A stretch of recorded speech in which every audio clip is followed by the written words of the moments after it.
আজ আমি আপনাদের সামনে জামাই পিঠা বানানোর রেসিপি দেখাবো। তাহলে চলুন তাহলে দেখা যাক। প্রথমে আমি স্বাদ মতো লবণ নিয়েছি, একটা ডিম ভেঙে নিলাম। ডিম ভাঙার পরে পরিমাণ মতো চিনি নিলাম। চিনিটা ভালো করে ডিমের সাথে মিশিয়ে যতক্ষণ না গলছে ততক্ষণ নাড়তেই থাকতে হবে।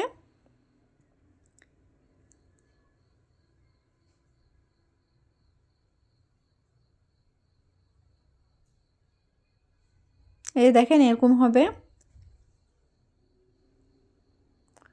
তারপর আমি এখানে আটা বা ময়দা নিয়েছি।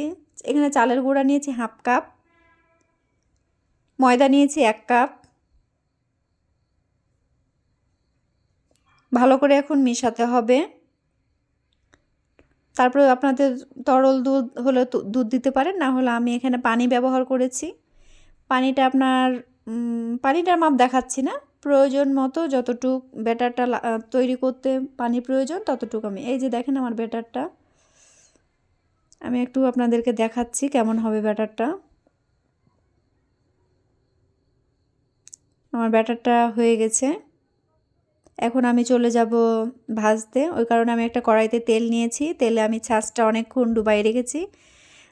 ছাঁচটা যতক্ষণ না গরম হবে ততক্ষণ আপনি তেলের মধ্যে রাখবেন। তারপর আমি তেল থেকে উঠাই আমি নিয়েছি। এবার আমি ছাড়বো।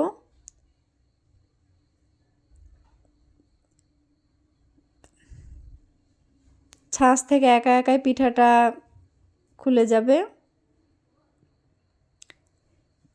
পিঠা হওয়ার পরও মনে করেন যে ছাঁচকে গরম করে রাখতে হবে। এই যে দেখেন আমার কেমন হয়েছে জামাই পিঠা।